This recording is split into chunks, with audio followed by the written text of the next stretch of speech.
ஒரு விஷயம், குருத்வயம் சிஷ்ய விநாசகதி. ரெண்டு குரு இருந்தாருன்னா சிஷ்யம் விட்டு, இந்த குரு இப்படி சொல்லுவார், அந்த குரு அப்படி பிடிச்சிட்டு போயிட்டு தான் தலையை. அதே மாதிரி பாரியாத்வயம் பர்திரு விநாசகதி. ரெண்டு மனைவி இருந்தால் கணவன் நிம்மதியாக இருக்க முடியாது அப்படிலாம் சொல்கிறான். அதெல்லாம் தெரிஞ்சுட்டு கூட ரெண்டு பண்ணிவிட்டார். ரெண்டு மனைவி இருக்கா, அதில் ஒரு மனைவிக்கு பட்டு புடவை, இன்னொருத்திக்கு சுகுடி புடவைன்னு வாங்கி கொடுத்தாரு வச்சுக்கோங்களேன். அவருக்கு ஒரு நரகம் ஸ்பெஷலாக இருக்கான். அந்த நரகத்துக்கு போவே திரும்பி வரவில்லை என்றார்.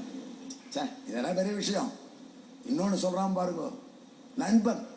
நண்பருக்கு சமஸ்கிருதத்தில் மித்ரன்னு பெயர். மித்ரன்னா என்ன? திருவள்ளுவ நாயனார் அதுக்கு ஒரு திருக்குறள விளக்கம் சொல்லியிருக்கார். சான்ஸ்கிரிட் உள்ள மித்ரன் என்கிற சான்ஸ்கிரிட் வேர்டுக்கு திருவள்ளுவ நாயனார் தமிழ்ல விளக்கம் கொடுக்கிறார். நண்பரே மித்ரன்னு சொல்லுவான் சமஸ்கிருதத்துல. மித்ரன்னா என்னன்னா, மிதாது திராயதே இது மித்ரம், ஆபத்திலிருந்து காப்பாற்றக்கூடியவன் நண்பன். உடுக்கை இழந்தவன் கைபோல் ஆங்கு, இடுக்கண் வந்த போது உதவுவது நட்பு, அதான் மித்ரம். அப்படி நமக்கு நண்பனா இருக்கான், நம்ம நம்பி இருக்கான், நாமும் அவனை நம்பி இருக்கோம்.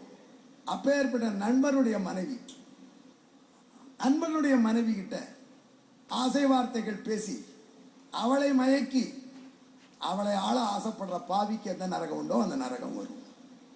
நான் மட்டும் திரும்பி வரவில்லை என்றார் என்று நம்பாடுவான்னு சொன்னான். 13வது சபதம், குரு பத்னி, ஆச்சாரியன் மனைவி. ஆச்சாரியன் மனைவியோடு தகாத உறவு வைத்தால் அவர்களுக்கு இது தனி நரகம் இருக்கும். ஆச்சாரியன் சொல்றார், நான் வெளியூர் போறேன், வீட்டை பார்த்துக்கோன்னு சொல்லிட்டு போனார் குருதேவர். அவர் அங்கே போன உடனே வீட்டையும் பார்த்துனா, வீட்டு மனைவியும் குருதேவர் இல்லாத குறை தீர பார்த்துட்டேன் அப்படின்னு வாழ்ந்தானால் அவனுக்கு தனி நரகம் உண்டு. அந்த நரகத்துக்கு போவேன். குரு பத்னி, ராஜபத்னி.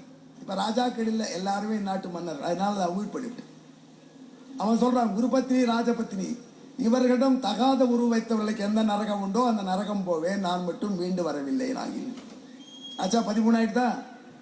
14வது நரகம்.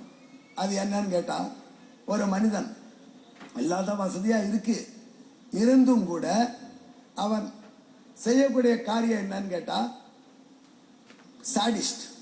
எப்படி போயிட்டே இருக்கான், போகும்பொழுது எதிர்க்க பார்க்கறான், பார்த்தா ஒரு குளம், அந்த குளத்தை நோக்கி பசுமாடுகள் ஓடி வந்து, பசுமாடுகள் தாகத்தில் வருது, பெருவிடாய், சாடிஸ்ட் ஆச்சு.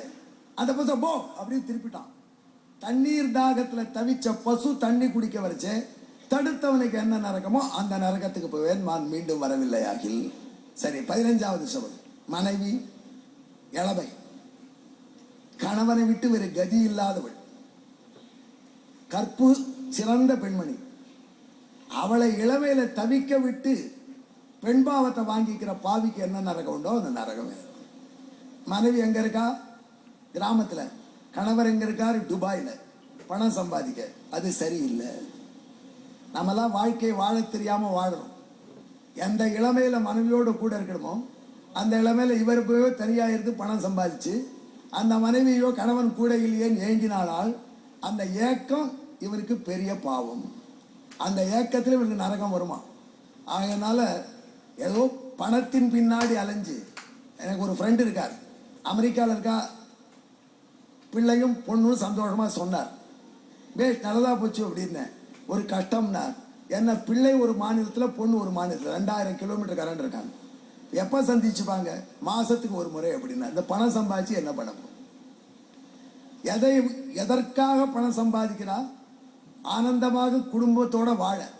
ஆனா அந்த வாழ்க்கையை தொலைச்சென்று பணம் சம்பாதிச்சு என்ன பிரயோஜனம்? ஆகையினால இளம் மனைவியை தவிக்க விட்டு பெண்பாவத்தை வாங்குகிற ஆண்மகனுக்கு என்ன பாவமோ அந்த பாவம் எனக்கு வரும், பிசாசே திரும்பி வரவில்லை என்றார். அப்போ பிசாசு விடலை. 15 பாவம் ஆயிடுதா? இப்ப 16வது பாவம். ஒரு ஆசாமி வேதம் படிச்ச அந்தணனை கொன்றான், பெரிய பாவம். இன்னொரு ஆசாமி போதை தரும் பொருளை சாப்பிட்டான், பெரிய பாவம். இன்னொரு ஆசாமி பிரத்தியார் பொருளையே கவர்வதிலே கவனமா இருக்கான், பெரிய பாவம். இன்னொரு ஆசாமி எல்லாரும் மலைக்கு போறா, நாமும் மலைக்கு போவோம் மாலை போட்டுட்டாரு வச்சுக்கோங்களேன். அந்த விரதம் படி இருக்கணும். அந்த விரதத்தில் பல நியமங்கள் இருக்கு. அதில் போதை தரும் பொருளை பரவக்கூடாது, ஆனா ரகசியமா பருகிறார். உடற்பசியை தணிச்சு கொள்ளக்கூடாது, தணிச்சுக்கிறார் ரகசியமா. இப்படி விரதத்தை அனுஷ்டிப்பதாக சொல்லி அந்த விரதத்தை முறிக்கிறவன், இந்த 4 பேருக்கும் ஸ்பெஷல் நரகம் இருக்கான். யாரு? வேதம் படிச்ச அந்தணனை கொல்றது. அந்தணனை கொன்னா பாவமான? நான் தப்புன்னா கொல்ல வேண்டியதானே? இல்லை. என்னதான் இருந்தாலும் வேதம் படிச்ச அந்தணன் என்னைக்குமாவது ஒரு நல்ல வாழ்த்து சொல்லுவான். அவனை கொன்னா அது பெரிய பாவம்னு சொல்றான். அந்த வேதம் படிச்ச அந்தணனை கொல்றவன், அதே மாதிரி கடவுள் கொடுத்த அறிவை மயக்குவதற்கு போதைப் பொருள்களை சீகரிப்பவன், அதே போல இன்னொருத்தர் பொருளையே திருடுவதிலே கவனமாக இருக்கிறவன், அதுக்கு மேல விரதங்கள் என்று ஆரம்பிச்சு அந்த விரதத்தை விட்டு விரதத்தை நிலைகுலைய செய்யக்கூடிய வேஷதாரி, இவனுக்கு என்ன நரகம் உண்டோ அந்த நரகம் எனக்கு வரும், நான் திரும்பி வரவில்லை என்றார்.